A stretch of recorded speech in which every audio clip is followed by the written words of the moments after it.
आजकल इंडिया में एक बहुत ही अच्छा बिजनेस चल रहा है और बहुत ही प्रॉफिटेबल बिजनेस। और उसमें कोई इन्वेस्टमेंट भी नहीं है ज़्यादा। तो उस बिजनेस में बहुत से लोग कूद रहे हैं और बहुत ही अच्छा बिजनेस अगर कोई करना चाहे तो वो बिजनेस है बाबा लोगों का। और बहुत ही अच्छा सीजन भी चल रहा है। आप कहीं भी अपना 5-10 चेले यानी कि अपनी टीम बनाइए और कहीं पे भी अपना बैठ जाइए डेरा डालकर, तो आपके पास आप देखिए 1 महीने में आपकी क्या ग्रोथ है, फिर 2 में 3 में, मतलब 1 साल में आप जैसे लाइसेंस बनते हैं, पहले लाइट लर्निंग बनता है, फिर लाइट, फिर हैवी, मतलब 1 साल में आपका हैवी लाइसेंस बना देंगे। और ये हैवी लाइसेंस कौन बनाता है? ये हैवी लाइसेंस बनाते हैं राजनेता लोग, राजनीतिक लोग। क्योंकि इन बाबाओं का और जो राजनीतिक लोगों का रिश्ता है ये बड़ा पुराना रिश्ता है। और इनका जो रिश्ता है ये एक व्यापारिक रिश्ता भी है। वो कैसे कि जो राजनीतिक लोग हैं उनको चाहिए वोट और बाबाओं को चाहिए पैसा। और आपको पता ही है, तो ये क्या करते हैं, ये नेता लोग हैं जो, इनको पता है कि इंडिया में लोग जो मर्जी विकास कर लो, जैसा मर्जी कर लो, वो आपको वोट की गारंटी नहीं होता कि वो आपको वोट वापस दे देंगे। तो इसलिए ये जो राजनेता लोग हैं ये बाबाओं का सहारा लेते हैं। क्योंकि जो बाबाओं ने कह दिया वो समझ लो पक्के वोट हैं। उनको कोई पैसे देने की ज़रूरत नहीं है और उनको कुछ बताने की ज़रूरत नहीं है कि आगे क्या उनका होगा, क्या विजन होगा। तो ये राजनेता लोग हैं, इनका इतना संरक्षण प्राप्त होता है इनको, बाबा लोगों को।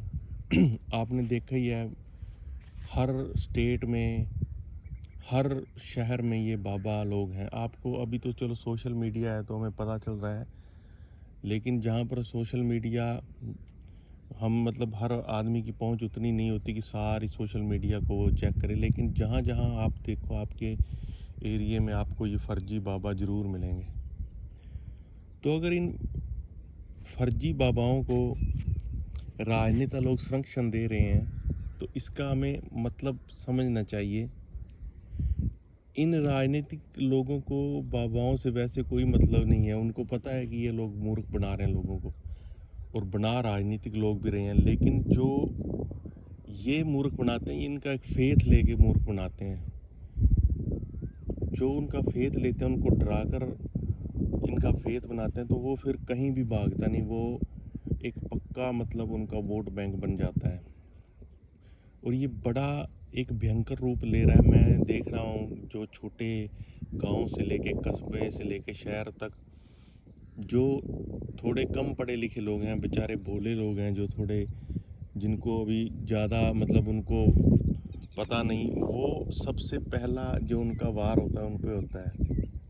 ऐसी बड़ी टीमें बनी हुई हैं हर शहर में जो पहले इन लोगों को टारगेट करती हैं। इनको 10-10, 20-20 लोगों को ये उनके आश्रम में लेके जाते हैं, फिर वहाँ पर थोड़ा लालच भी देते हैं। तो ऐसे वो उनकी शुरुआत कराते हैं, फिर आगे 10 से 20, 20 से 40, 50, फिर धीरे धीरे वो उनका एक, जब वो पहला, वो कहते हैं ना, पहला पड़ाव पार कर लेते हैं। पहला पड़ाव पार करने के बाद फिर इनको जो नेता लोग हैं वो नोटिस करते हैं। फिर नेता लोग वहाँ पर जो लोकल नेता है, कोई भी जिसने आगे एमएलए के लिए आगे टिकट लेनी है या सी उसको चुनाव लड़ना है, तो वो पहले उसके डेरे पर जाता है, तो वहाँ से उसका आशीर्वाद प्राप्त होता है। और फिर आगे मतलब जैसे जैसे बाबा को वो फिर योगदान देता है, फिर बाबा आगे उसको रिवर्स करता है। तो एक तरफ तो हम कह रहे हैं कि हम विश्व गुरु विकसित भारत बनेंगे, और दूसरी तरफ हमारी सोच दिन ब दिन बिल्कुल डाउन सोच जा रही है। और ये जो लोग हैं, आम लोग हैं, या जो अभी सुन रहे हैं, अगर वो इस बात को अगर वो समझें और लोगों को एक एक दो दो लोगों को भी समझाएं या खुद भी समझें कि इन बाबाओं ने किया क्या है। किसी इमरजेंसी में कोई वार, जब जैसे अब इंडिया और पाकिस्तान का वार हुआ था, उसमें कोई इन्होंने जहाज़ गिराया हो, या कोई इन्होंने कोरोना में लोगों की मदद की हो।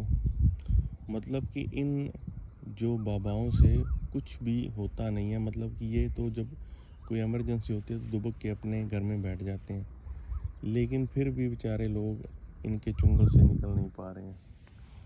तो साथियों, ये टाइम आ गया है। अगर आपको ये चीज़ अच्छी लगे तो इस पर आगे विस्तार से बताने का फ़ायदा नहीं, तो या इस वीडियो को आगे विस्तार से बनाने का कोई फ़ायदा नहीं। तो अगर आपको लगता है कि विस्तार से बनाना चाहिए तो कमेंट करके बताना, फिर हम आगे इसकी डिटेल में जाएंगे। नमस्कार।